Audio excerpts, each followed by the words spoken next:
मेहनत कश साथियों, अब मेहनत इसी कहाँ हो रही है? हफ्ते में जुबैर साहब से, साबिक गवर्नर और इस वक्त मुस्लिम लीग के रहनुमा हैं, उनसे मुलाकात हुई उनके रिहाइशगाह पे। उनको स्टील मिल के मौजूदा सूरत हाल के बारे में तफसील से बताया। उन्होंने सुना, उन्होंने सवालात किए कि स्टील मिल के इस वक्त जो है कितने मुलाजमीन रह रहे हैं और कितने मुलाजमीन चले गए, जिनको निकाल दिया गया है, और इस वक्त वर्किंग पोजीशन क्या है ये, और इस वक्त आप उनको तनख्वाह वक्त पे मिल रही है या नहीं मिल रही, ये सब सवालात उन्होंने किए। फिर उसके जवाब में हम लोगों ने बताया कि देखें, स्टील मिल के अंदर मुलाजमीन जो है ना, ऐसा नहीं है कि स्टील मिल बिल्कुल बंद पड़ा है और स्टील मिल को ताला लगा है, ऐसा नहीं है। जैसा कि रिपोर्ट इस्लामाबाद में हमारे जो इंतज़ामिया है पाकिस्तान स्टील, और वो रिपोर्ट जिस तरीके से देती है कि स्टील मिल तो बिल्कुल बंद पड़ा है और स्टील मिल के अंदर कोई काम वगैरह नहीं हो रहा है, 1 टन लोहा नहीं बन रहा, हमने कहा ऐसा नहीं है। स्टील मिल इस वक्त भी खुला है और स्टील मिल के अंदर मेहनतकश ड्यूटियों पे आ रहे हैं।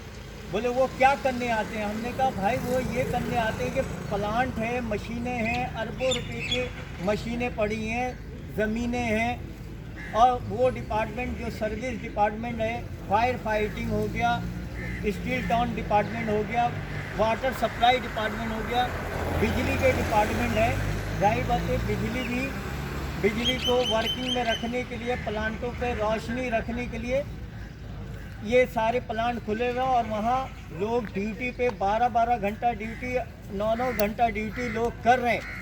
ऐसा नहीं कि लोग वहाँ अगर आते भी हैं तो बैठ के घर नहीं चले जाते। तो ये सब जो रिपोर्ट मुलाजमीन के ख़िलाफ़ एडवर्स रिपोर्ट जो दी जाती है वो गलत है। दूसरी बात ये बताई जाती है स्टील मिल का अकाउंट बिल्कुल खाली है, ऐसा भी नहीं है।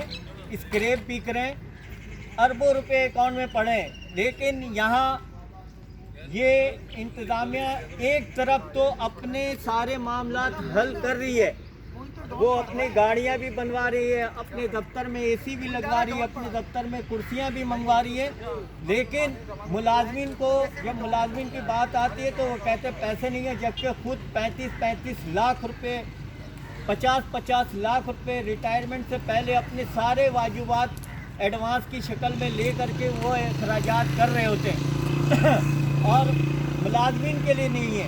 तो लिहाजा मुलाजमीन के लिए जो ना इनके पास पैसे नहीं है, लेकिन पैसे होते हुए मुलाजमीन को अगर पीएफ लोन चाहिए तो पीएफ लोन तक वो नहीं देते, जबकि वो इंटरेस्ट समेत वापस कर सकता है।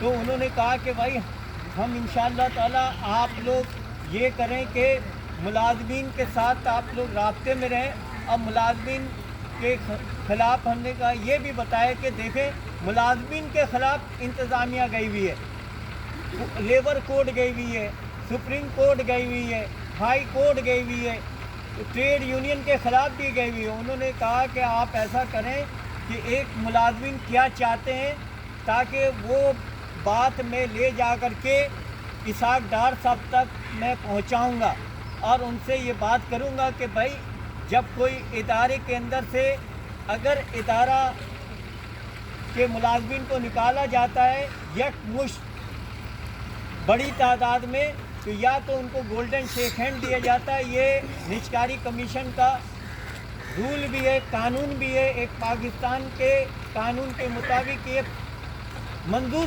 शुदा कानून है कि आप गोल्डन शेक हैंड देंगे।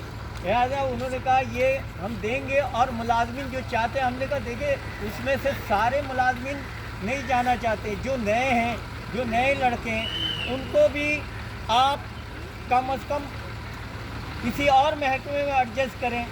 दूसरी बात यह कि जब तक इदारे का मामला तय नहीं होता है उस वक्त तक इंतज़ामिया कम अज़ कम मुलाजमीन के जो फाइनेंशियल बेनिफिट है वो तो दे। अब यहाँ पे क्या हो रहा है कि अगर उस मुलाजमीन को टाउनशिप में रहने वाला मकान चाहिए, मकान खाली पड़े और खाली मकान के अंदर मकान के उसके वो मकान इस यानी कि उसके नलके चोरी हो रहे हैं, मकान के पंखे चोरी है, लेकिन एक मुलाजिम को रहने के लिए मकान नहीं दिया जा रहा है। हमने कहा कम अज़ कम मुलाजमिन को, जो मुलाजमिन जब तक इदारे का फैसला नहीं होता, आप मुलाजमिन को तो रहने के लिए जगह तो दें, रिहाइश की सहूलत तो दें। लेकिन वो भी हमने कहा ये सब मसले हैं, हमारे फंड के मसले हैं। तो उन्होंने कहा कि आप बिल्कुल हमें दें लिख करके, और मुलाजमिन से मशावरत भी करें, और मुलाजमिन क्या चाहते हैं एक पूरी तफसीली रिपोर्ट हमें बना करके दें। हम इसहाक डार साहब को और जो इस मामलात को इस्लामाबाद में बैठ के जो लोग देख रहे हैं, जो मिनिस्ट्री के लोग और मिनिस्ट्री की कमेटी देख रही है स्टील मिल के मामलात को, हम उन तक पहुंचाएंगे। और इसके ऊपर आपका हक जो राइट बनता है, हम इंशाअल्लाह ताला पूरा दिलाने की कोशिश करेंगे। मेरे अजीज मेहनतकश साथियों, आपको पता है कि कल जो ना हाई कोर्ट में भी केस था। हाई कोर्ट के अंदर जो केस था वो था कि ट्रेड यूनियनों को कैंसिल किया जाए। कल हाई कोर्ट में भी समाअत हुआ, और समाअत होने के बाद अदालत ने फिर 1 महीने के बाद की डेट दे दी है। अब ये अल्लाह का लाख शुक्र है कि ये जो ट्रेड यूनियनें हैं, जो हमारी ट्रेड यूनियन मुख्तलिफ नामों से है, अब वो काम कर रही है। तो अब 8 तारीख को अदालत के अंदर समाअत है केस की। तो 8 तारीख को इंशाअल्लाह ताला ये जितने भी ट्रेड यूनियन हैं, जो 3 यूनियन है तो इस वक्त गई हुई हैं अदालत के अंदर, जैसे एम्प्लॉयज़ यूनिटी है, प्रोग्रेसिव वर्कर यूनियन है, इसी तरीके से आपके यूनाइटेड वर्कर्स फ्रंट यूनियन है। ये 3 यूनियन पार्टी बनने के लिए गई हुई है कि इन मुलाजमीन को सिर्फ अकेला ना समझा जाए। हमने तस्वीर भी बनाते रहे ना, ताकि ये दोस्त सब बैठे हैं तो इनका भी हौसला